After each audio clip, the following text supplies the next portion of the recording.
नमस्कार दोस्तों, आप सभी लोगों का IVGS सेंटर में स्वागत है। मेरा नाम इंद्रभान।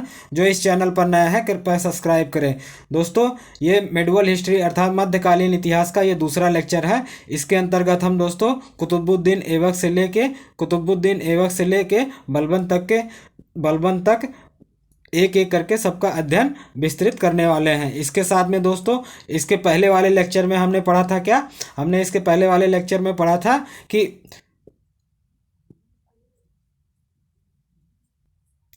तो इसके पहले वाले लेक्चर में हमने पढ़ा था अरबी आक्रमण 720 ईस्वी के आसपास। उसके बाद दोस्तों महमूद गजनवी भारत पर लगातार आक्रमण करता है। आगे चलकर क्या तुर्क आक्रमण करते हैं। तुर्क में मोहम्मद गोरी दोस्तों मोहम्मद गोरी भारत पर आक्रमण करता है। कब? 1191 और 92 में। ठीक है, 1192 में वो विजित होता है।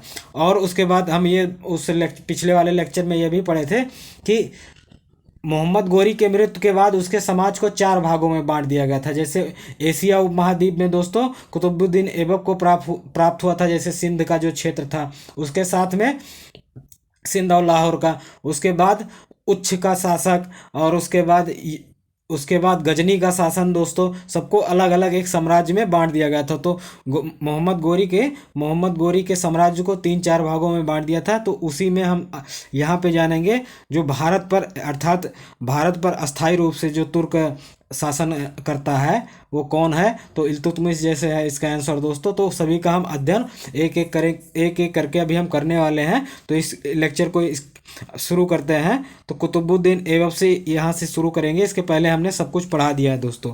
तो बात कर लेते हैं कुतुबुद्दीन ऐबक। ऐबक का सामान्य अर्थ होता है चंद्रमा का देवता। ये क्वेश्चन दोस्तों पूछा जा चुका है। क्या ये क्वेश्चन पूछा जा चुका है? कुतुबुद्दीन अर्थात ऐबक का क्या अर्थ होता है? ऐबक का अर्थ होता है चंद्रमा का देवता। यह 1206 ईस्वी में 1206 ईस्वी में भारतीय प्रदेश का शासक बना। ठीक है, तो 1206 ईस्वी में कुतुबुद्दीन ऐबक दोस्तों भारतीय प्रदेश का शासक बनता है। 1208 में उसे गयासुद्दीन के पुत्र महमूद से दासमुक्त का पत्र प्राप्त हुआ।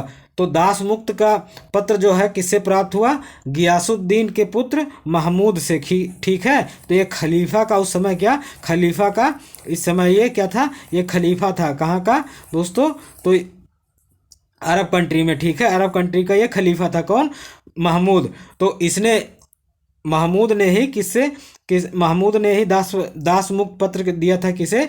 कुतुबुद्दीन ऐबक को। ऐसा क्यों? क्योंकि उसको वैध सुल्तान घोषित करने के लिए ये करना जरूरी था। तो हम आगे ये भी जानेंगे। तो दासमुक्त पत्र प्राप्त करता है महमूद से। यह भी क्वेश्चन आ चुका है, किससे दास पत्र प्राप्त करता है? तो महमूद से, जो ऐबक को सुल्तान बनाने के लिए आवश्यक था। ठीक है, ये सब बहुत इंपॉर्टेंट है। तो ये दासमुक्त पत्र जो है दोस्तों महमूद द्वारा कुतुबुद्दीन ऐबक को दिया गया था। तो इतना बस आप याद रखिए। इसने मलिक एवं सिपा सलार की उपाधि धारण की। अर्थात किसने? कुतुबुद्दीन ऐबक ने मलिक और सिपा सलार की उपाधि धारण की। तो याद रखिए दोस्तों, कुतुबुद्दीन ऐबक ने राजा की उपाधि धारण नहीं की थी। ठीक है, या सुल्तान की उपाधि धारण नहीं की थी। सुल्तान की उपाधि आगे चलकर लोग धारण करते हैं। कुतुबुद्दीन ऐबक सिर्फ 2 उपाधियों के साथ शासन करता है। क्या? मलिक और सिपा सलार। ठीक है, ये अपने दिमाग में दोस्तों छाप लीजिए। और क्या? इंद्रप्रस्थ को अपना सैनिक मुख्यालय बनाया। किसने? कुतुबुद्दीन ऐबक ने। इंद्रप्रस्थ कहाँ है? दिल्ली के आसपास में दोस्तों है। तो इंद्रप्रस्थ को अपना सैनिक मुख्यालय कौन बनाता है? कुतुबुद्दीन ऐबक। परंतु गजनी के शासक यलदोज के खतरे से बचने के लिए लाहौर को राजधानी बनाया। अर्थात फिर उसने अपने राजधानी को आप ऐसे याद रखिए दोस्तों, दिमाग में अपना कॉन्सेप्ट क्लियर रखिए कि कुतुबुद्दीन ऐबक ने सर्वप्रथम इंद्रप्रस्थ को अपनी राजधानी बनाया। लेकिन विदेशी खतरों के कारण उसे अपनी राजधानी चेंज करनी पड़ी। तो चेंज कहाँ करता है? लाहौर से। दोस्तों क्या बोलते हैं? इंद्रप्रस्थ से लाहौर को। इंद्रप्रस्थ से लाहौर को अपनी राजधानी कौन बनाता है? तो कुतुबुद्दीन ऐबक ही बनाता है। और बात कर लेते हैं, ऐबक ने गजनी पर हमला कर 40 दिनों तक गजनी पर नियंत्रण भी बनाए रखा, लेकिन यल्दोज की जनता के मध्य लोकप्रिय था।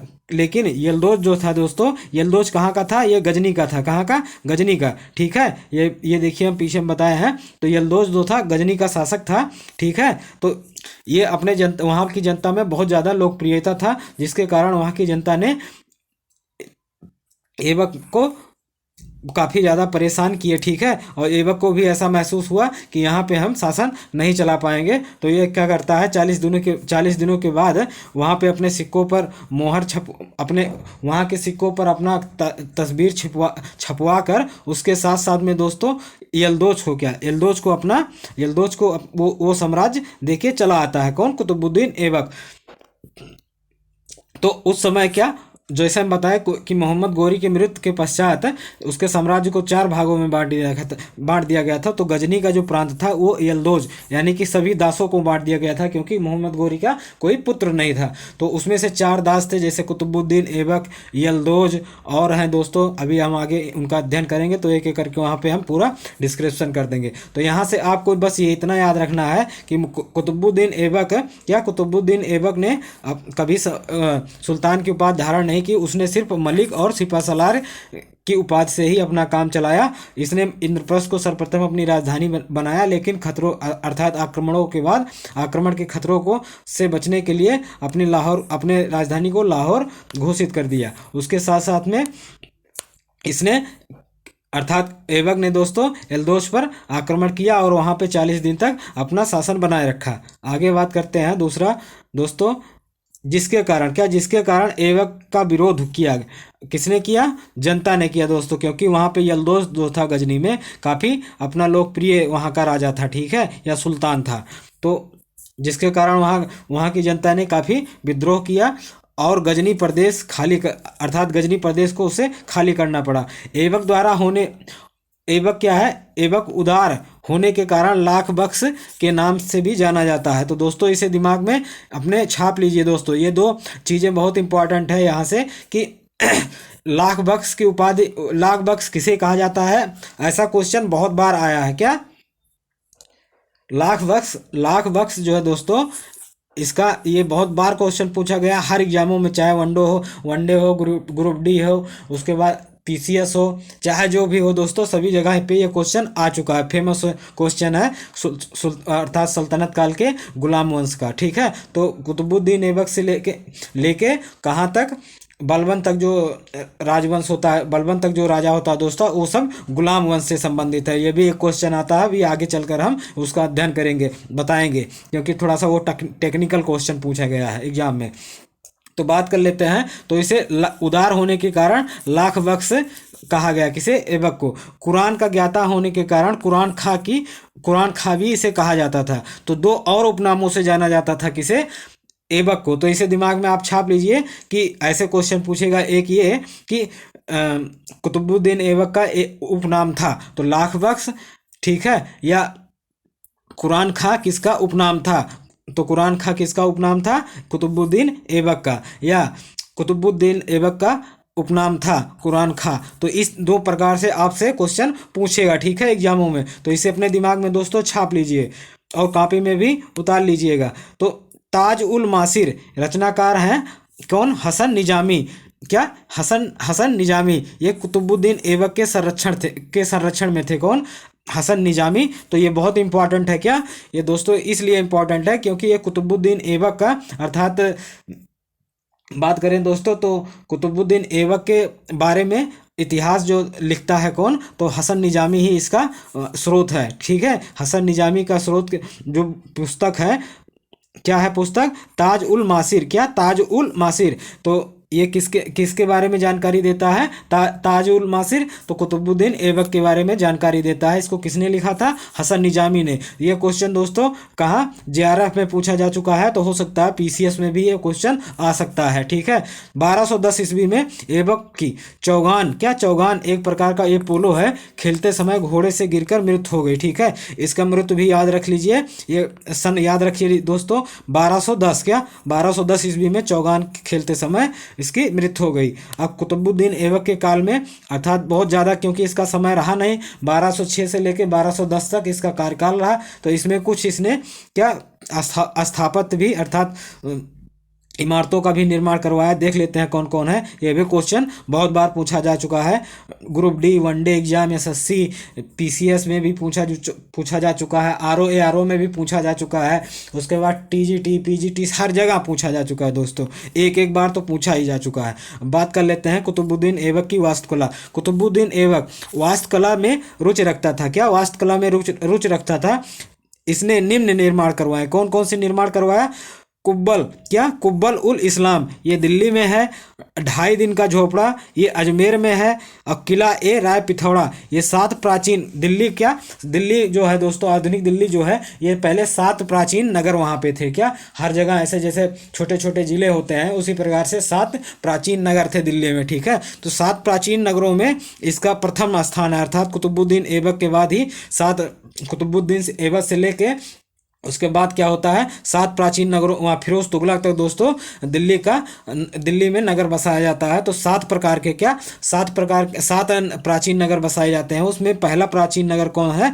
किला ए राय पिथौरा। ये भी क्वेश्चन दोस्तों एग्जाम में पूछा जा चुका है, आम पुस्तकों में, लूसेंट में या और जगह पे आपको ये राय ए पिथौरा आपको नहीं मिलेगा। और किस प्रकार से पूछा गया है? ये पूछा गया है कि 7 प्राचीन नगरों में प्रथम नगर कौन था? तो किला ए राय पिथौरा। आगे ये पूछ सकता है ये किसकी इमारत है या वास्तुकला, किसका इस वास्तुकला का किसने निर्माण करवाया? तो कुतुबुद्दीन ऐबक, क्योंकि ये जो कुब्बल उल इस्लाम, 2.5 दिन का झोपड़ा, और किला ए राय पिथौरा, कुतुब मीनार, तो ये भी बहुत इंपॉर्टेंट है। कुतुब मीनार का इसने निर्माण स्टार्ट करवाया था, और लेकिन ये रचना अधूरी रह गई क्योंकि इसका बीच में ही मृत्यु हो गया। आगे चलकर इल्तुतमिश ने इसे पूरा करवाया था। दोस्तों कुतुबुद्दीन ऐबक बख्तियार काकी, क्या उस समय सूफी के ये संत थे बख्तियार काकी, बहुत इंपॉर्टेंट है। इनका जो कार्य क्षेत्र था अजमेर के साइड में था, ठीक है, याद रखिए दोस्तों, अजमेर के साइड में इनका कार्य क्षेत्र था, जिनसे ये बहुत प्रभावित थे। कौन? ऐबक, कुतुबुद्दीन ऐबक बहुत प्रभावित थे बख्तियार काकी से। उन्हीं के याद में, क्या बख्तियार काकी के याद में ही कुतुब मीनार का निर्माण करवाया था, स्टार्ट करवाया था किसने? तो कुतुबुद्दीन ऐबक ने। इसे दोस्तों दिमाग में छाप लीजिए, ये क्वेश्चन आ चुका है, ठीक है। तो ये चार वास्तुकला इनसे संबंधित है कुतुबुद्दीन ऐबक से। कुब्बल उल इस्लाम, ये दिल्ली में है। कभी कभी स्थान भी पूछता है, कुब्बल उल इस्लाम कहाँ पे स्थित है? तो दिल्ली में। 2.5 दिन का झोपड़ा कहाँ पे स्थित है? अजमेर में। किला ए राय पिथौरा कहाँ पे है? तो दिल्ली में। और कुतुब मीनार कहाँ है? तो ये भी वहीं पे दोस्तों। अब बात कर लेते हैं एक कुतुब मीनार किसके याद में? तो बख्तियार काकी के याद में बनवाया गया था, ठीक है। आगे बात कर लेते हैं अगला क्वेश्चन, मतलब यह बात कर लेते हैं इल्तुतमिश, ठीक है। इल्तुतमिश 1210 से लेके 1236 ईस्वी तक, 1210 ईस्वी से लेके 1236 ईस्वी तक किसका कार्यकाल देखने को मिलता है? तो इल्तुतमिश का कार्यकाल देखने को मिलता है। तो दोस्तों इल्तुतमिश, ठीक है, इंपॉर्टेंट है ये भी। इल्तुतमिश से सबसे ज़्यादा, अगर हम सल्तनत काल में, क्या सल्तनत काल के गुलाम वंश के बारे में बात करें, तो सबसे ज़्यादा क्वेश्चन कहाँ से पूछे जाते हैं? पहला क्वेश्चन ये है दोस्तों, इल्तुतमिश से क्वेश्चन पूछा जाता है, और दूसरा क्वेश्चन बलबन से ज़्यादा पूछा जाता है। तो इल्तुतमिश के प्रशासनिक और सैन्य व्यवस्था, और बलबन का सैन्य व्यवस्था और प्रशासनिक व्यवस्था, यहाँ से क्वेश्चन अधिक पूछे जाते हैं। तो बात स्टार्ट कर लेते हैं दोस्तों। और पीछे कुतुबुद्दीन ऐबक से संबंधित, क्या कुतुबुद्दीन ऐबक से संबंधित जो क्वेश्चन स्थापत्य कला से या वास्तुकला से संबंधित क्वेश्चन पूछा जाता है। और कुछ क्वेश्चन जैसे लाख बख्श और जो उसे उपाधियाँ उसने ली है, जैसे मलिक और सिपा सलार से संबंधित उसने उपाधियाँ ली थी, उसी पे अपना साम्राज्य चलाया था। तो बात कर लेते हैं दोस्तों इल्तुतमिश, क्या क्वेश्चन है। अब स्टार्ट करते हैं शासक, गुलाम वंश का शासक जो था इल्तुतमिश, 1210 से लेके 1236 ईस्वी के बीच में। तो इल्तुतमिश का, क्या इल्तुतमिश का साम्राज्य, इल्तुतमिश का जो अर्थ होता है दोस्तों क्या है? साम्राज्य का रक्षक, क्योंकि ये भी एक दासी था। तो कोई भी दास अगर उसे सुल्तान बनना है, ठीक है, तो सुल्तान बनना है तो उसे बगदाद के खलीफे से क्या दासपत्र मुक्त प्राप्त करना होता था। तो उस जैसे कुतुबुद्दीन ऐबक ने प्राप्त किया था उसी तरीके से इल्तुतमिश ने भी क्या प्राप्त करता है, ये भी सनद प्राप्त करता है कहाँ से, बगदाद के खलीफे से। तो उसे भी हम आगे देखेंगे। तो इसके बारे में पहले बात कर लेते हैं। एक क्वेश्चन यहाँ बहुत इंपॉर्टेंट आता है, तो ये याद रखिए, इल्तुतमिश का अर्थ होता है क्या, साम्राज्य का रक्षक। वह ऐबक का दास एवं दामाद था। कौन, इल्तुतमिश। तो बात कर लेते हैं दोस्तों दास। ये जो क्वेश्चन ये इंपॉर्टेंट है शब्द, क्यों इंपॉर्टेंट है, क्योंकि यूपी पीसीएस में पूछा गया कि क्वेश्चन ये था कि निम्नलिखित में से किसे दासों का दास कहा जाएगा, ठीक है। तो कौन था वो दासों का दास, इल्तुतमिश। क्यों, क्योंकि अगर बात करें मोहम्मद गोरी का दास कौन था, कुतुबुद्दीन ऐबक, और कुतुबुद्दीन ऐबक का दास कौन था, इल्तुतमिश, ठीक है। तो दासों का दास ही तो हुआ ये कौन, इल्तुतमिश। तो इसी प्रकार से क्वेश्चन पूछा गया है दासों का, दिल्ली सल्तनत में वह कौन राजा था जो दासों का दास था, तो कौन सा सुल्तान, इल्तुतमिश था, ठीक है। इस प्रकार से क्वेश्चन यूपी पीसीएस में पूछा था। तो ये किसका दामाद था, कुतुबुद्दीन ऐबक का ही। इसे अर्थात 1197 ईस्वी में, कब, 1197 ईस्वी में अहिल्यावाड़ा, क्या अहिलवाड़ा के युद्ध के पश्चात उसे ऐबक ने खरीदा था। किसे, इल्तुतमिश को किसने खरीदा था, तो ऐबक ने खरीदा था। किस युद्ध में, अहिलवाड़ा युद्ध में। वह ऐबक के पुत्र आराम शाह को जूत की लड़ाई, बहुत इंपॉर्टेंट है, कैसे दिल्ली का सल्तनत का सुल्तान बनता है, तो किस युद्ध में, जूत की लड़ाई में दोस्तों कुतुबुद्दीन ऐबक के पुत्र आराम शाह को पराजित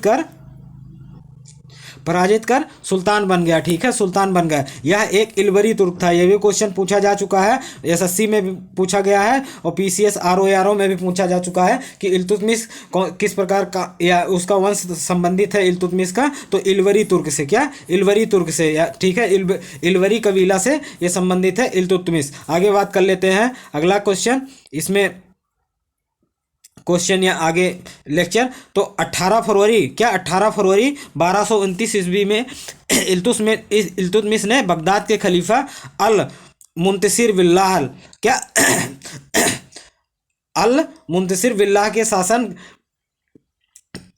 दोस्तों क्या, अल मुंतसिर बिल्लाह से शासन करने की सनद प्राप्त की। किसने, इल्तुतमिश ने। इसीलिए उसे दिल्ली का प्रथम वैधानिक सल्तनत माना है। तो ये भी क्वेश्चन बहुत बार पूछा गया है कि वैधानिक सल्तनत दिल्ली का वास्तविक संस्थापक, वास्तविक अर्थात दिल्ली में गुलाम वंश का वास्तविक संस्थापक कौन था दोस्तों, तो गुलाम वंश का वास्तविक संस्थापक कौन था, इल्तुतमिश था, ठीक है, कौन, इल्तुतमिश था। और या इसी को या वैधानिक सुल्तान भी कहा जाता है। और बात कर लेते हैं,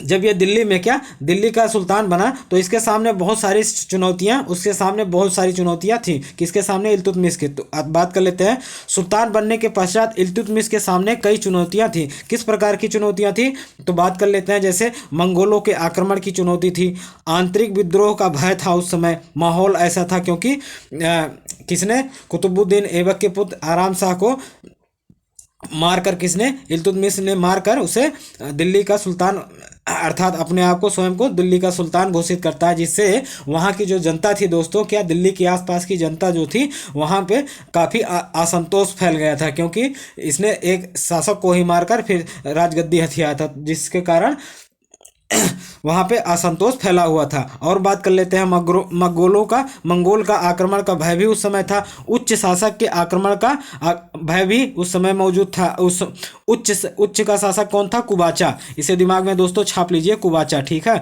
उच्च का शासक उस समय कौन था, इल्तुतमिश के समकालीन, तो कुबाचा था। और गजनी शासक के आक्रमण का भी भय था। गजनी का शासक कौन था, यल्दोज। तो इतने सारे उसके सामने चुनौतियां एकदम खड़ी थी, ठीक है। तो इसको क्या, इल्तुतमिश क्योंकि एक चालाक राजा था, क्या, एक चालाक सुल्तान था, तो इन सभी चुनौतियों को उसने एक साथ में इनका निराकरण न करके बारी बारी से इनका क्या करता है, सलूशन ढूंढता है।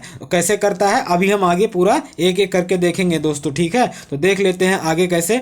तो याद रखिए उसके सामने कैसे मंगोल के आक्रमण का, आंतरिक विद्रोह का भय भी उस समय व्याप्त था, क्योंकि इसने आराम शाह को मारकर ही दिल्ली सल्तनत का राजा अपने आप को घोषित किया था। स्थानीय प्रशासन उस समय चुनौती बनी थी। क्यों चुनौती बनी थी, क्योंकि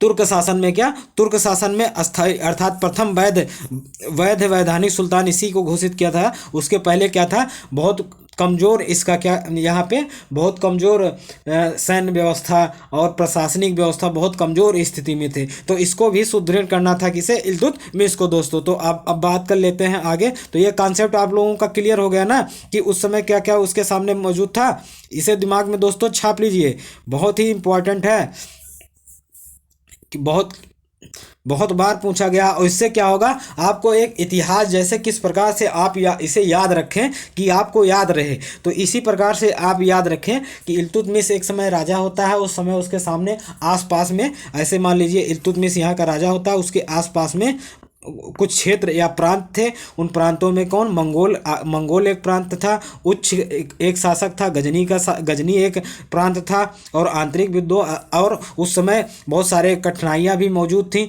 जैसे स्थानीय प्रशासन उस समय पूर्ण रूप से विद्यमान नहीं था। ठीक है, तो ये सब अपने दिमाग में दोस्तों छाप लीजिए, इससे आपको इतिहास याद रखने में आसानी रहेगी। बात कर लेते हैं आगे। तो क्या, इल्तुतमिश ने इन सभी चुनौतियों को बारी बारी से समाधान निकाला। क्या, बारी बारी से इसका सभी का समाधान करता है। कैसे करता है, सर्वप्रथम इल्तुतमिश ने गजनी के शासक यल्दोज का दासपत्र दुर्वास तथा उसका नाम पत्र संप्रभुता स्वीकार कर लिया, अर्थात उससे युद्ध नहीं किया। ठीक है, किससे, यल्दोज से, गजनी के शासक से युद्ध नहीं करता है, और नाम मात्र की संप्रभुता स्वीकार करता है। और यल्दोज का कुछ जगहों पर अपने सिक्कों में क्या, इसका आकृति भी छपवाता है। बस इतना ही आकृति छपवाने का कार्य करवाता है। ठीक है, कौन, इल्तुतमिश। इतना ही नाम मात्र का दासपत्र ये ग्रहण करता है इल्तुतमिश। और क्या करता है, आगे चलकर उच्च शासक जो था कुबाचा, ये इंपॉर्टेंट है, ये इसको क्या करता है, इसको सिंध नदी में कब, 1228 ईस्वी में सिंध नदी में डुबोकर मार डालता है। कौन, इल्तुतमिश। मंगोलों ने ख्वारिज्म को जीत लिया। क्या, ख्वारिज्म का भी उस समय भय मौजूद था, कहाँ, इंडिया में, अर्थात दिल्ली सल्तनत पे। तो ख्वारिज्म का उस समय जो भय था कैसे समाप्त हो जाता है, इल्तुतमिश दिमाग लगाता है। मंगोल क्या, मंगोल दोस्तों, मंगोल जो था बहुत इंपॉर्टेंट है। मंगोल जो था,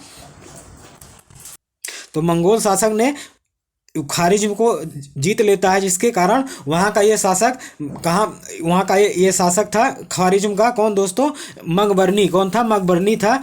वहाँ से भारत की तरफ भागा, लेकिन इल्तुतमिश ने अपना चालाकी दिखाते हुए उसे शरण नहीं दिया। इस प्रकार मंगोलों ने भारत पर आक्रमण नहीं किया। अगर ये शरण दे दिया होता, कौन, इल्तुतमिश, तो इसके लिए खतरा उत्पन्न हो जाता, वहाँ मंगोल इस पर आक्रमण कर देते। ठीक है, आंतरिक विद्रोह को इस प्रकार से आंतरिक विद्रोह को कैसे समाप्त करता है, कौन, इल्तुतमिश। तो बारी बारी देख लेते हैं। जैसे बंगाल में मलिक बल्ला खलजी। कौन, बल्ला खलजी, बहुत इंपॉर्टेंट है दोस्तों, इसे दिमाग में छाप लीजिए, ये भी आ चुका है। तो बल्ला खलजी ने विद्रोह कर दिया। ठीक है, कब, 1230 और 31 ईस्वी में। अंतिम रूप से बंगाल को जीत लिया किसने, तो बंगाल में मलिक बल्ला खलजी ने विद्रोह कर दिया 1230 से 31 में, और अंतिम रूप से बंगाल को जीत लिया। तो इल्तुतमिश ने फिर क्या करता है, इस पे आक्रमण करता है। कब कब दोस्तों आक्रमण करता है,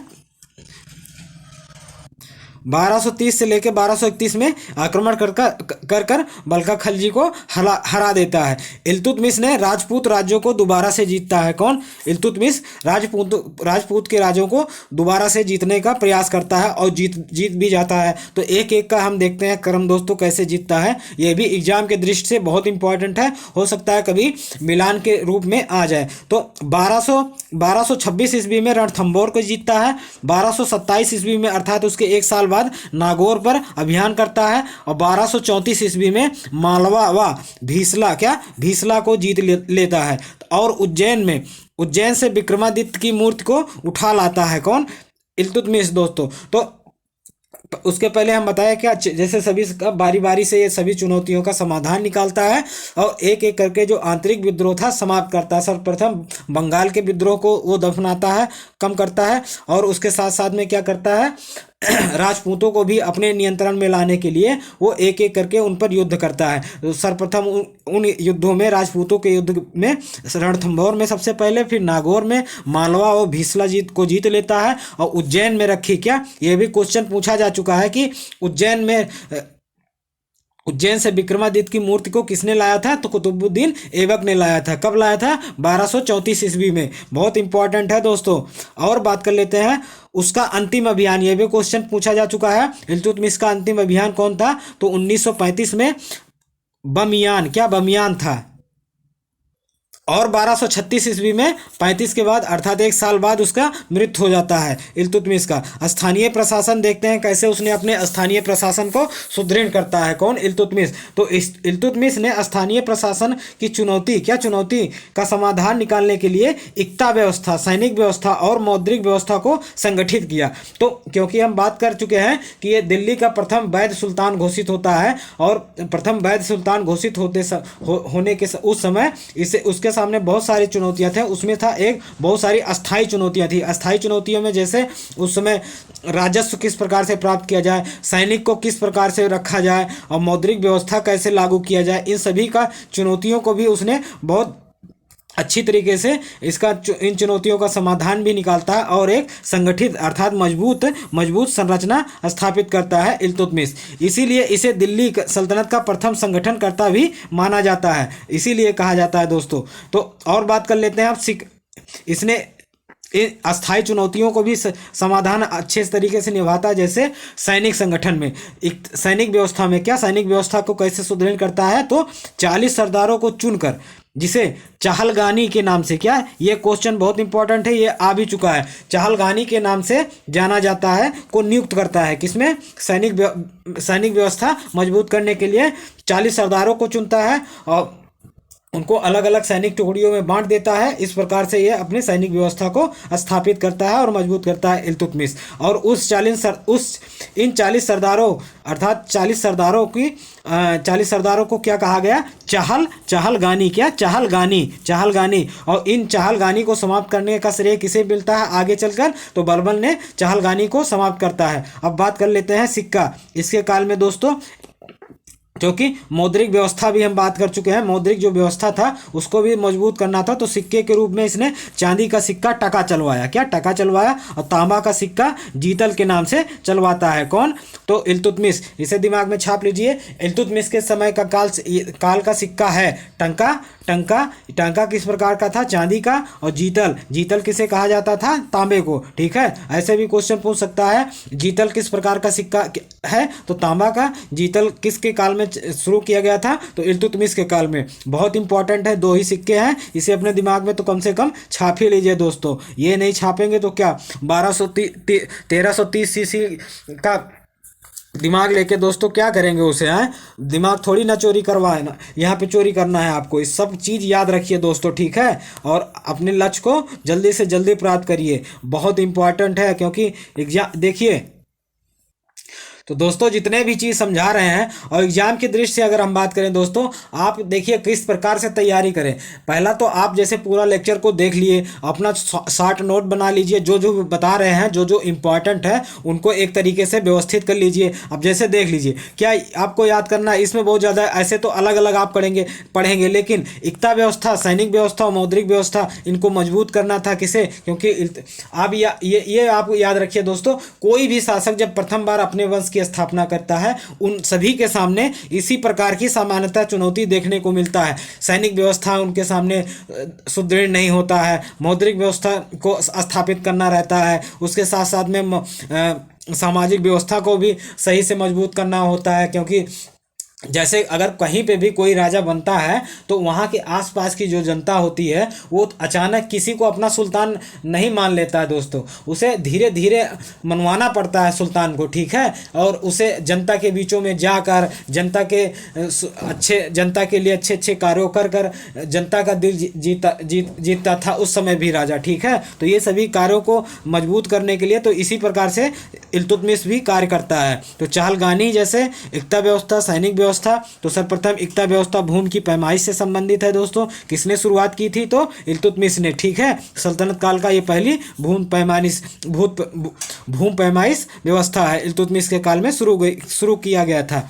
आगे बात कर लेते हैं न्याय व्यवस्था। इसके काल में अर्थात इल्तुतमिश के काल में किस प्रकार का न्याय व्यवस्था था? तो ये भी बहुत इंपॉर्टेंट है। क्यों इंपॉर्टेंट है? क्योंकि इसके काल में जो न्याय व्यवस्था था वो काफ़ी अलग प्रकार का था। जैसे जनता के बीच में इसने अपने आप को कैसे प्रस्तुत किया, अर्थात किस प्रकार से ये फेमस होता है, देखते हैं। क्योंकि पहले भी अभी बात की है कि कोई भी जब राजा बनता है तो वो अचानक वहाँ की जनता उसे अपना राजा स्वीकार नहीं करता है, धीरे धीरे उसे स्वीकार करवाना पड़ता है अच्छे अच्छे कर्मों कर कर। तो इसने सैनिक व्यवस्था भी अच्छे से मजबूत किया। चोरी चमारी जो व्यापारिक उस समय था उनको बढ़ावा दिया गया, ठीक है। तो ये सब अच्छे अच्छे कार्य करके इल्तुतमिश ने अपने जनता में अपनी प्रसिद्धि को या अपनी उपलब्धियों को भी दिखाता है और इसके साथ साथ में अपने प्रसिद्धियों को भी गिनवाता है। अब बात करते हैं न्याय व्यवस्था में। तो न्याय व्यवस्था में तो इल्तुतमिश के बारे में इल्तुतमिश के बारे में कौन जानकारी देता है, कौन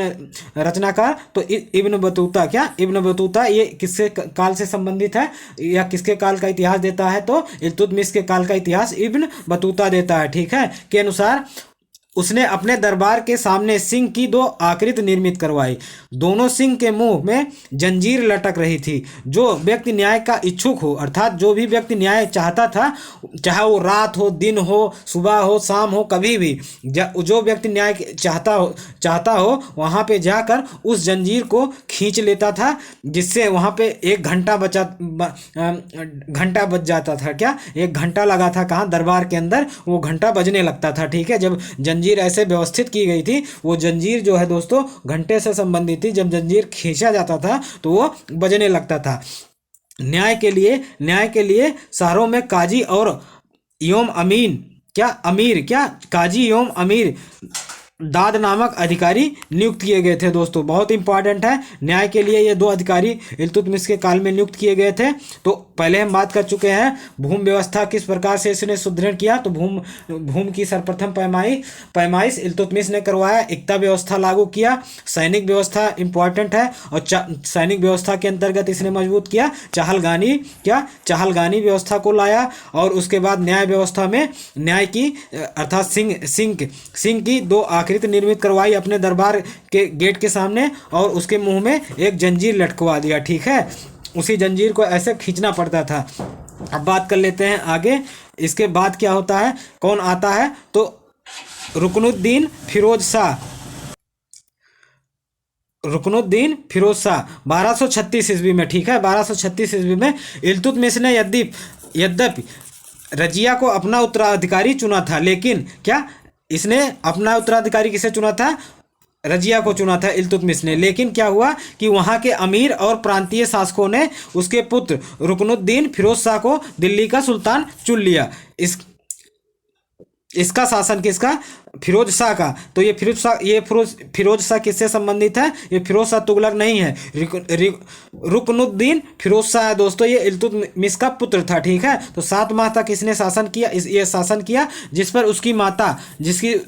उसकी माता शाह तुर्कान का प्रभाव था। तो ये भी क्वेश्चन बहुत इंपॉर्टेंट है। इल्तुतमिश के पुत्र पर किसका प्रभाव था उसके शासन पर? तो माता शाह तुर्कान का प्रभाव था। तो इसका जो कार्यकाल रहा सिर्फ 7 महीने का ही रहा। इसके बाद क्या होता है? रजिया सुल्तान दिल्ली में लाल क्या बोलते हैं, बुर्का पहनकर या लाल वस्त्र पहनकर दिल्ली के दरबार में हाजिर होता है। उस समय लाल कपड़ा तभी पहना जाता था दोस्तों जब किसी को न्याय मांगना होता था दरबार के सामने, ठीक है। तो वो लाल कपड़े पहनकर वहाँ पे उपस्थित हो जाता था, ठीक है। अब बात कर लेते हैं आगे एक एक करके दोस्तों। क्या कह रहा है? रजिया सुल्तान। तो रजिया सुल्तान के बारे में यहाँ से भी क्वेश्चन कुछ पूछे जाते हैं। रजिया 1236 ईस्वी में सुल्तान बन गई, ठीक है। यह इसी समय 2 महत्वपूर्ण घटनाएं घटित होती हैं, ठीक है। जब रजिया सुल्तान इसे घोषित की जाती है तो 2 महत्वपूर्ण घटनाएं घटित होती है। तो वो भी हम बता चुके हैं कैसे रजिया सुल्तान घोषित होती है। तो ये जनता के दरबार में ये लाल वस्त्र पहनकर जनता के दरबार में अपने बाल की चोटियों को खोल के वहाँ पे प्रस्तुत होती है और जनता के दरबार से, क्योंकि इल्तुतमिश ने वसीयत में रजिया को अपना उत्तराधिकारी घोषित किया था, तो उसी को साक्ष्य को लेकर दिल्ली न्याय दरबार में पहुंचती है और सबसे न्याय मांगती है। न्याय के रूप में वहां पे जनता, सभी जनता ने वहां के, अर्थात जो इल्तुतमिश का जो पुत्र था दोस्तों, कौन, फिरोज शाह, उसे गद्दी से हटाकर रजिया सुल्तान को क्या बना देता है, रजिया को सुल्तान घोषित कर दिया जाता है। इसी समय दो घटनाएं घटित होती है, कौन कौन देख लेते हैं। तो बात कर लेते हैं दोस्तों दो घटनाओं की। तो पहली बार दिल्ली की जनता ने उत्तराधिकारी के प्रश्न पर स्वयं निर्णय लिया था, अर्थात प्रथम बार अपने राजा को उसने चुना था, अर्थात अपने सुल्तान को स्वयं चुना था। कहाँ के? दिल्ली के जनता ने, तथा वह भारत की प्रथम मुस्लिम शासिका भी थी। ठीक है, तो ये दिमाग में दोस्तों छाप लीजिए, प्रथम मुस्लिम शासिका कौन थी? रजिया सुल्तान। ये भी क्वेश्चन हर एग्जामों में पूछा जा चुका है। इसने अपने सिक्कों पर उमदत उल निस्वा की उपाधि धारण की थी। किसने? उमदत उल निस्वा की उपाधि किसने धारण की थी दोस्तों? तो रजिया सुल्तान ने धारण की थी। दूसरी बात कर लेते हैं, बदायूं, मुल्तान, हांसी और लाहौर के गवर्नर को भी इसने निष्कासित कर दिया। ठीक है, क्योंकि दूसरी जो सबसे बड़ा महत्वपूर्ण घटना यह था कि उस समय जो बदायूं का सुल्तान था, बदायूं का जो गवर्नर था, मुल्तान का, इसी प्रकार हांसी का और लाहौर का जो भी गवर्नर था, उनके बीच में क्या करता है रजिया सुल्तान? अफवाह फैला देता है। ठीक है, कि उसने सभी गवर्नर को अपने में मिला लिया, जिसके कारण अफरा तफरी उस समय जो चार मौजूद बड़े बड़े थे, बदायूं, मुल्तान, हांसी और लाहौर के गवर्नर में फुटमस हो गया और एक जगह से दूसरी जगह भाग गए। ठीक है, तो इस प्रकार से दोनों घटनाओं को घटना घटित करवाती है। इसके साथ साथ में दोस्तों सुल्तान बनने के क्या दोस्तों, सुल्तान बनने के तुरंत बाद रजिया का प्रमुख लक्ष्य क्या था? उस समय जो चाहलगानी अर्थात 40 सरदारों का एक समूह होता था, आराम शाह के उस समय उनमें सरदार थे, तो उनको समाप्त करके अपने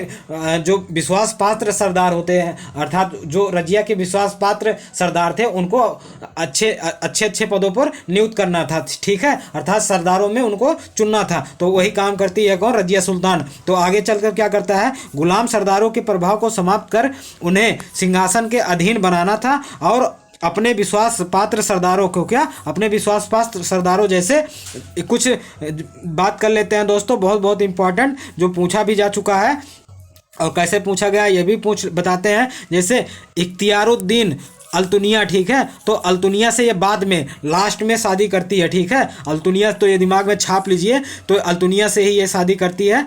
ठीक है, इसे कहा भटिंडा का इक्तेदार भटिंडा का नियुक्त करती है कौन? रजिया सुल्तान। अल्तुनिया को कौन? इख्तियारुद्दीन अल्तुनिया को कौन? भटिंडे के दोस्तों क्या नियुक्त करती है? इक्तेदार। और अबिसियन मलिक जलालुद्दीन याकूत को रजिया ने अमीर आखूर का पद दिया। विवाद इसी पद को लेकर होता है। इसके काल में क्या? रजिया सुल्तान के काल में इसी पद को लेकर काफ़ी विवाद हुआ है, अमीर आखूत। बात कर लेते हैं और थोड़ा सा बात कर लेते हैं। जैसे रजिया जो सुल्तान थी दोस्तों, उस समय जैसे जब घोड़े पे चढ़ती थी या उतरती थी, तो जो याकूत जो मलिक है दोस्तों, मलिक याकूत, ये अबसियन प्रांत इसे दिया गया था। ठीक है, इसी ने इसको क्या, अबसियन जो प्रांत था दोस्तों, यहाँ का मलिक याकूत था। ये याकूत ही उसके घोड़े में चढ़ने में और उतरने में, अर्थात घोड़े पर चढ़ने और उतरने में मदद करता था। कौन? याकूत। तो ऐसा लोग कहते हैं कि याकूत से रजिया के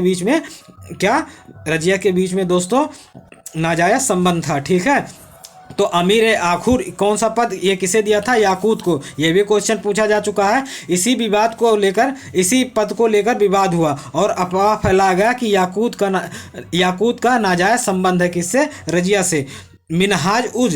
मिनहाज उज सिराज, जिसकी रचना तबाके ए नासरी है दोस्तों, बहुत इंपॉर्टेंट है। यह क्वेश्चन पूछा गया है और किसके काल के बारे में जानकारी देता है, तो ऐसा भी आप याद रखिए। मिनहाज उज सिराज। अगर पीसीएस, आईएएस या टीजीटी, पीजीटी को नेट जेआरएफ कोई भी तैयारी कर रहे हैं तो ये क्वेश्चन बहुत इंपॉर्टेंट है। मिनहाज उस सिराज ने क्या लिखा है? मिनहाज उस सिराज ने, ठीक, किसने क्या लिखा है दोस्तों? तब तबकाते ए नासरी किसकी रचना है? तो मिनहाज की है, ठीक है, या मिनहाज उज सिराज, दोनों ऐसे, मिनहाज भी दे सकता है, मिनहाज उज सिराज भी दे सकता है। तबकाते ए नासरी इसकी रचना है, और ने भी स्वीकार करता है, ये स्वीकार करता है कि इसका इनके बीच में कुछ ज़्यादा ही घनिष्ठ संबंध थे, नाजायज संबंध थे। और बात कर लेते हैं, अब बात कर लेते हैं दोस्तों रजिया जब सुल्तान बनती है, फिर उसके सामने बहुत जो विश्वास पात्र भी कुछ जो सरदार थे उनको नियुक्त करती है। आगे चलकर वही विद्रोह करते हैं, क्या वही आगे चलकर दोस्तों विद्रोह भी करने लगते हैं। तो देख लेते हैं कैसे विद्रोह होता है। रजिया के विरुद्ध विद्रोह रजिया के विरुद्ध प्रारंभ हुए विद्रोह में दिल्ली का वजीर एतगीन भी शामिल था, ठीक है। एतगीन उस समय वहाँ का क्या था, वजीर था, ये भी शामिल हो गया।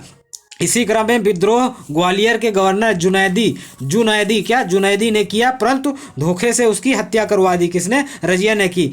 इस हत्या को सशाकित अमीरों ने एक विद्रोह क्रमशः, जैसे लाहौर मुल्तान के गवर्नर कबीर खां का विद्रोह, ठीक है, अर्थात इससे क्या हुआ, जो अमीर थे वो सशांकित हो गए, अर्थात उनमें डर का माहौल हो गया, जिससे एक एक करके सभी विद्रोह करने लगे। जैसे किस विद्रोह के बाद, जैसे किसको मरवाने के बाद, ये जुनैदी, ग्वालियर के जो गवर्नर था जुनैदी को मरवाने के बाद क्या होता है, वहाँ के अमीरों के बीच बहुत डर और गुस्सा और भय, और दोस्तों इसके साथ साथ में भय मौजूद होने लगा। इन्हीं को समाप्त करने के लिए लोग क्या विद्रोह करने लगे।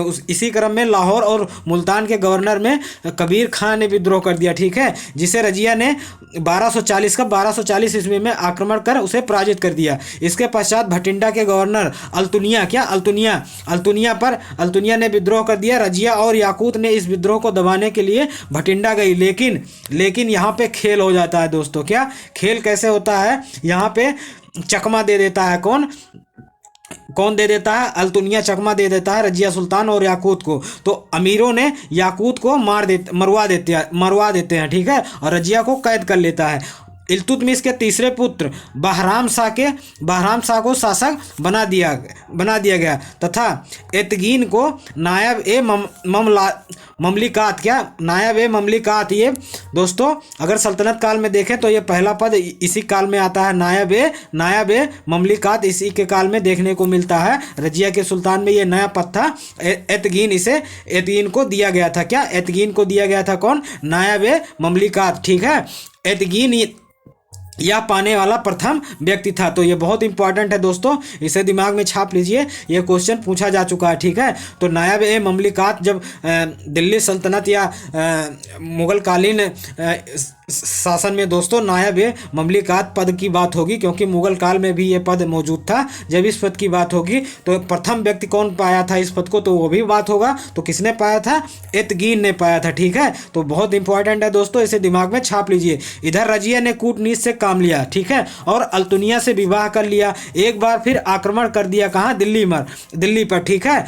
किसने आक्रमण कर दिया? रजिया ने। तो वही कूटनीति अर्थात भटिंडा को जो मलिक था उसको अल्तुनिया पे क्या रजिया क्या की? अल्तुनिया से शादी कर ली और एक बार फिर सैनिक को लेकर दिल्ली पर आक्रमण करती है, लेकिन इस बार वो पराजित हो जाती है, ठीक है।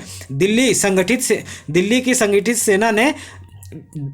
संगठित सेना के सामने क्या दोस्तों, सामने वह पराजित हुई तथा उसे भटिंडा की तरफ वापस लौटना पड़ा। परंतु इसकी मृत्यु देख लेते हैं दोस्तों। परंतु कैथल के पास 13 अक्टूबर 1240 को कुछ हिंदू डाकुओं ने उस पर आक्रमण कर दिया, ठीक है, और उसे मार दिया। या कुछ हिंदू डाकुओं ने उस समय उन दोनों की हत्या कर दी जब वे वृक्ष के नीचे आराम कर रहे थे, ठीक है दोस्तों। अर्थात जब वो भटिंडा की तरफ जा रहे थे तो बीच रास्ते में वो एक वृक्ष के सामने आराम कर रहे थे, कुछ डाकुओं ने उन पर आक्रमण कर दिया और रजिया सुल्तान को मार दिया। बात कर लेते हैं आगे। मुइजुद्दीन वहराम शाह, तो 1240 ईस्वी में दोस्तों, 1240 ईस्वी से लेकर 1242 ईस्वी तक इसका शासनकाल रहा। यहीं से क्या होता है, यहीं से क्या दोस्तों, तो दोस्तों बात कर लेते हैं मुइजुद्दीन वहराम शाह, ठीक है। तो रजिया सुल्तान के बाद यही शासक बनता है दिल्ली का 1240 में, क्योंकि मृत्यु हो जाती है। उसके बाद दिल्ली का सुल्तान 1240 से 1242 के बीच वहराम शाह को बना दिया जाता है। इसी काल में दो महत्वपूर्ण घटनाएं घटित होती हैं। कौन? एक तो प्रथम ये है कि नायब ए ममलिकात जो था दोस्तों, नायब ए ममलिकात, इसी के काल में क्या हुआ, ये निरंतर अर्थात क्रमशः लागू हो गया। अर्थात इसी के काल में इस पद को अस्थाई बना दिया गया। किसके काल में? तो मुइजुद्दीन बहराम शाह के। इसके काल में हम इसके पहले देखे थे कौन? एदगीन को। ऐसा ये पद पहला व्यक्ति था जो एदगीन को प्राप्त हुआ था। और इसके काल में मुइजुद्दीन बहराम शाह के काल में अर्थात नायब ए ममलिकात पद को क्या अस्थाई बना दिया गया। और दूसरा क्या था? तैर बहादुर के नेतृत्व में 1241 में प्रथम मंगोल आक्रमण हुआ, ठीक है। किसके काल में?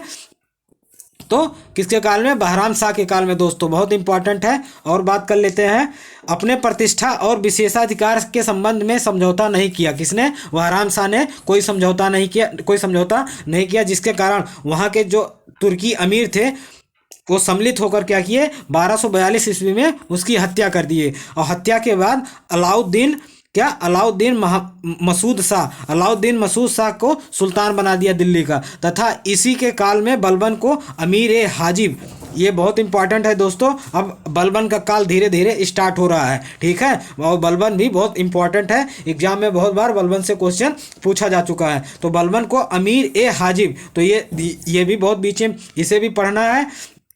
अब बीच में दोस्तों जैसे ये बहराम शाह हुए और उसके बाद पहले फिरोज हुए, इन सभी को आप बीच बीच में थोड़ा सा अगर स्किप भी कर जाएंगे तो कोई बड़ी बात नहीं है, ठीक है। या भूल भी जाते हैं तो कोई बड़ी बात नहीं है। लेकिन आपको इल्तुतमिश और बलबन, इसके साथ साथ में थोड़ा सा रजिया सुल्तान और ये पद नायब ए ममलिकात पद, और उसके साथ में अभी जो पीछे हमने क्या बताया था तबकाते नासरी जो पुस्तक लिखी गई है उसका रचनाकार भी आपको याद ही रखना है दोस्तों, क्योंकि वो एग्जाम की दृष्टि से ये सब बहुत इंपॉर्टेंट है। तो बात कर लेते हैं, मसूद शाह को गद्दी से हटाकर नसीरुद्दीन महमूद को गद्दी पर बैठा देता है, ठीक है। कौन? बलबन। अब बात कर लेते हैं आगे चल के दोस्तों। तो नासिरुद्दीन महमूद बनता है, एक मिनट दोस्तों, हाँ, नासिरुद्दीन महमूद 1246 से लेके 1266 ईस्वी के बीच में इसका कार्यकाल देखने को मिलता है। 1246 से लेके 1266 ईस्वी तक इसका कार्यकाल देखने को मिलता है। किसका? नासिरुद्दीन मोहम्मद का। नासिरुद्दीन का अमीर हाजिब बलबन तथा अबू बकर वजीर बना, ठीक है। अर्थात अमीर हाजिब कौन बना दोस्तों? बलबन बना। और अबू बकर कौन बना? क्या बना? वजीर। तो ये दो पद किनको प्राप्त हुआ? किसके काल में? तो नासिरुद्दीन महमूद के काल में अमीर हाजिब जो पद है बलबन को दिया गया और अबू बकर को वजीर का पद दिया गया। तथा बलबन ने 1249 में अपनी पुत्री की शादी उसने नसीरुद्दीन अर्थात महमूद से कर दी। महमूद ने बलबन को नायब ए ममलिकात का पद देकर कानूनी रूप से सारी सत्ता उसके हाथों में सौंप दी। अब जो ये पद है दोस्तों नायब ए ममलिकात, ये किस प्रकार का पद है? तो बात कर लेते हैं, ये सैन्य पद का सबसे श्रेष्ठ पद है। क्या? नायब ए ममलिकात जो है ये सैन्य का सबसे श्रेष्ठ अर्थात सबसे बड़ा पद है नायब ए ममलिकात का, ठीक है, नायब ए ममलिकात। और बात कर लेते हैं, इसने एक उपाधि धारण की थी। किसने दोस्तों? बलबन ने। बात कर लेते हैं कौन सी उपाधि थी? सारी सत्ता उसे दे दिया किसने? महमूद ने। और एक उपाधि धारण किया, उलूग खां। क्या? उलूग खां। ये बहुत इंपॉर्टेंट है, ये उपाधि बहुत बार पूछा जा चुका है। उलूग खां से सम्मानित किया। 1266 ईस्वी में अचानक इसकी मृत्यु हो गई। किसकी? नासिरुद्दीन मोहम्मद की, ठीक है। अब बात कर लेते हैं आगे। यहाँ से दोस्तों कुछ चीज़ें इंपॉर्टेंट है। तो बलबन ने कौन सी उपाधि धारण की? उलूग खां की उपाधि धारण की। अब बात कर लेते हैं आगे दोस्तों, इसकी मृत्यु अर्थात हाँ, यहाँ तक हम पढ़ लेते हैं। बर्नी भी कुछ नहीं लिखता है। क्या? बर्नी जो दोस्तों, बर्नी की जो पुस्तक होती है क्यों नहीं लिखता है? क्योंकि बर्नी की जो पुस्तक है दोस्तों वो 1266 ईस्वी से प्रारंभ होती है। क्या? ये दिमाग में आप याद रखिए। बर्नी की एक पुस्तक है जिसका नाम है तारीख फिरोज शाही। क्या? तारीख है फिरोज शाही, जिसकी पुस्तक है, बरनी की पुस्तक है, ये 1266 ईस्वी से इसका इतिहास इसमें लिखा गया है। और तबकात नासिरी जो है 1260 ईस्वी में, क्या 1260 ईस्वी तक तबकात नासिरी जो मिनहाज ने लिखा है, किसने, मिनहाज ने लिखा है तबकात नासिरी को, ये 1260 तक ही इतिहास को, अर्थात यहाँ तक इसकी पुस्तक समाप्त हो जाती है 1260। और 1260 से लेके 1266 ईस्वी तक इनके बीच में कोई हमें विशेष अर्थात इतिहास देखने को नहीं मिलता है। अब आगे बात कर लेते हैं दोस्तों, अब हम बात कर लेते हैं दोस्तों बलबन, क्या बलबन, बलबन बहुत इंपॉर्टेंट है एग्जाम के भी दृष्टि से। बलबन 1266 से लेके 1286 ईस्वी तक इसका कार्यकाल देखने को मिलता है। तो दिल्ली का सुल्तान बनने के साथ ही सुदृढ़ केंद्रीय शासन का युग भी प्रारंभ करता है कौन, बलबन, ठीक है। कैसे करता है, तो इसने चहलगानी को भी समाप्त करता है, देखते हैं अभी आगे। तो बलबन ने सुल्तान की प्रतिष्ठा और शक्ति को बढ़ाने एवं समस्त अधिकार सुल्तान के हाथों में केंद्रित करने का प्रयास किया, क्योंकि उसे विश्वास था कि उसके समक्ष खड़े आंतरिक और बाहरी खतरों का सामना करने का एकमात्र तरीका यही है, क्या है, यही हो सकता है, अर्थात सारी शक्तियों को अपने अंदर समाहित कर लेना, ठीक है। तो बलबन इल्तुतमिश का दास था, ठीक है। इल्तुतमिश का कौन दास था, तो बलबन था। वह इलबरी भी तुर्क था, यद्यप बचपन में ही मंगोलों ने उसे दास के रूप में बेचा था। सबसे पहले उसे ख्वाजा जमालुद्दीन बरसी नामक एक व्यक्ति ने खरीदा, जिसने उसे 1232 से 33 ईस्वी के बीच में गुजरात मार्ग से दिल्ली लाया। इल्तुतमिश ने 1233 ईस्वी में ग्वालियर विजय के पश्चात उसे खरीदा था, ठीक है। इल्तुतमिश ने इसे ग्वालियर विजय के बाद ही खरीदा था, किसे, तो बलबन को खरीदा था। बात कर लेते हैं आगे। उसकी प्रतिभा से खुश होकर, क्या, उसकी प्रतिभा से खुश होकर अर्थात बलबन की, इल्तुतमिश ने उसे अपना खासदार बनाया। और बलबन का मूल नाम जो था बहाउद्दीन था। इसे दिमाग में छाप लीजिए दोस्तों, क्योंकि हमने बताया है कि बलबन से संबंधित क्वेश्चन पूछा जाता है, अभी तक ये इसका मूल नाम नहीं पूछा गया है। हो सकता है आगे एग्जामों में इसका मूल नाम पूछ सकता है, तो बहाउद्दीन इसका मूल नाम है। रजिया ने शासन के लिए वह अर्थात अमीर ए शिकार का महत्वपूर्ण पद पहुंचा था। रजिया के काल में अमीर ए शिकार के पद पर पहुंचा था। रजिया के विरुद्ध षड्यंत्र में वह भी शामिल था, ठीक है। इस वजह से बहराम साहब ने उसे अमीर ए आखुर बना दिया, अर्थात उसके पद को घटा दिया था। अब बात कर लेते हैं अमीर ए हाजी मलिक बहरुद्दीन शंकर रूमी की कृपा की वजह से उसे रेवाड़ी की जागीर प्राप्त हुई। इसी काल में जब मुहाजुद्दीन की वजीर पद से हटाया गया, अर्थात मुहाजुद्दीन को वजीर पद से हटा दिया गया दोस्तों, तो बलबन को भी अमीर हाजिब का पद प्राप्त हुआ।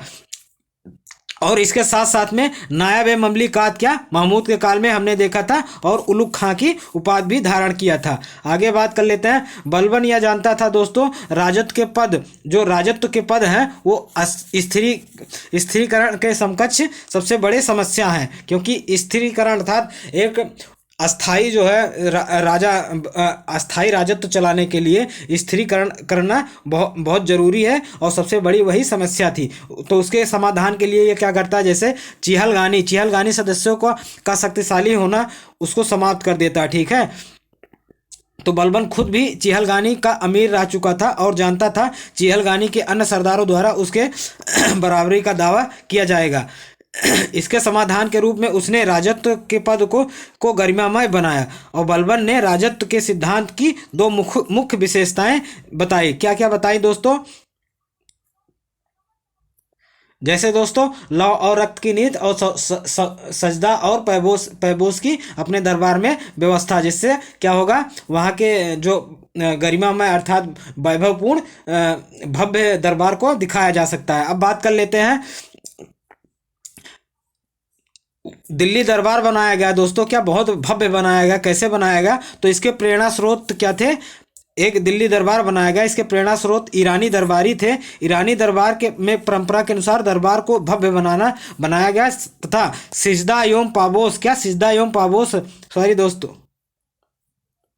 तो वही बात की ना कि इसने भव्य बनाया, और सिजदा और पाबोस जैसे सिजदा, ये क्वेश्चन आ भी चुका है दोस्तों। सिजदा एवं पाबोस जो है, पाबोस का अर्थ होता है कदम चुम्बन, क्या कदम चुम्बन। तो ये भी क्वेश्चन पूछा जा चुका है। एक ये किसने चलवाया था, तो बलबन ने चलवाया था। ईरानी पद्धति पर नवरोज का त्यौहार भी चलवाया था। किस पद्धति पर, ईरानी पद्धति पर। यह क्वेश्चन दोस्तों आ चुका है, बहुत इंपॉर्टेंट है। ईरानी पद्धति पर इसने चलवाया था, किसने, नवरोज का त्यौहार, तो बलबन ने चलवाया था। बात कर लेते हैं और इसकी जो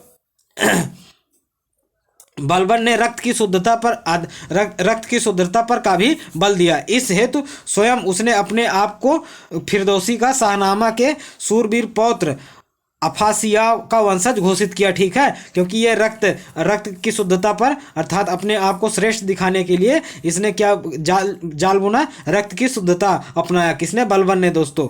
बात कर लेते हैं और क्या इंपॉर्टेंट है यहाँ पे। और बलबन ने चिहलगानी की सख्त को नष्ट करने के लिए अनेक वजीरों की हत्या करवा दी। ठीक है, किसने, बलबन ने दोस्तों।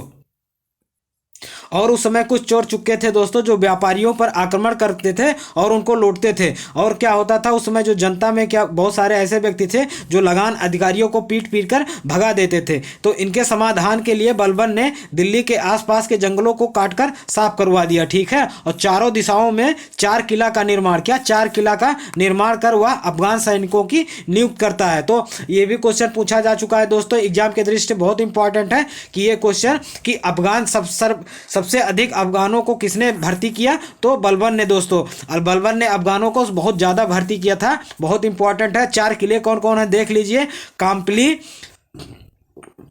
जलाली, भोजपुर और पटियाला। ये बहुत इंपॉर्टेंट है दोस्तों एग्जाम के दृष्टि से, इसे याद रखिए। काम्पली का किला, जलाली, भोजपुर और पटियाला का किला किसने बनवाया था, तो बलबन ने बनवाया था। फिर क्या हुआ, मेवातियों ने फिर विद्रोह चौतरफा, अर्थात मेवातियों ने क्या कर दिया दोस्तों, विद्रोह कर दिया। ठीक है,